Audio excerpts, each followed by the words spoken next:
Hello everyone जय जगन्नाथ समस्त को वेलकम करुँची पुणी थे मोर गोटे छोटिया कुनी मिनी ब्लॉग टी को बहुत दिन पर वीडियोटी मुझे आणुची ये आम जमीक आपने जानते नुआ वर्ष आसूँ पिकनिक समस्त जाऊँ आम मैंने भी पिकनिक बाहर बुलायापी भोजी भात कर अवस्था आमर ना तो आम ये सुंदर भाव में दहीबरा ब्रेकफास्ट करदेकि बाहरी जाइलु आसिक पहुँची जाइलु फतेहगढ़ राम मंदिर में आपण मैंने प्राय समस्त तो आसी ही सारी आम किए आसलु एटा आम फतेहगढ़ राम मंदिर आसिक पहुँचलु बहुत सुंदर होती आम पहुँचु पहुँचु टिके दीपर टाइम हो जाता से पहड़ पड़ा तो से आम एपट सेपट होती फोटो वीडियो नौलु कारण जेहतु वेटिंग टाइम था किसी कम ही नाला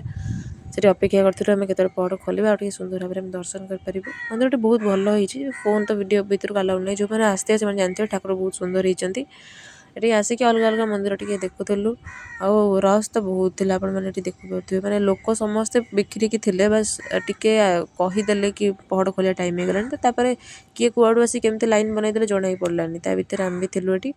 बहुत बड़ गहली थी यार लंग वीडियो तो मुझे आणुची होपफुली आपण मैंने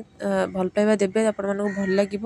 आपण मान न्यू इयर प्लानिंग कौन कुआड़े कुआड़े कहीं गले न गले निहत मो सागे सेयार करेंगे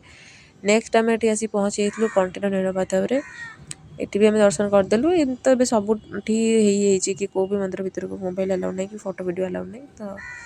से सुंदर भाव दर्शन कर सारापर आज जाइलु ये भल गुपचुप मिलूला भल बास्ना है आम टे खाईदे कि आसलु से पाखे ये गोटे कौन मंदिर थी कालीकर तो सी दर्शन कर सारापर आम घर को रिटर्न करूँ आउ थंडा जोर पड़ूला आम चा ब्रेकटा कौटे नहीं जेहतु हो नाला से आम टे चा पे अटकी जाइए समस्त टे चा पीदेले आउ नेक्स्ट तो मोर डेस्टिनेशन थी सुखुआ मार्केट से अल्प टे नहीं पलि आसलु नेक्स्ट आप फुल वीडियो देखिए होपफुली ये वीडियोटी आपको भल लगी निहाती भाव में फुल वीडियो भी भल पाइबा देवे रही बाय बाय।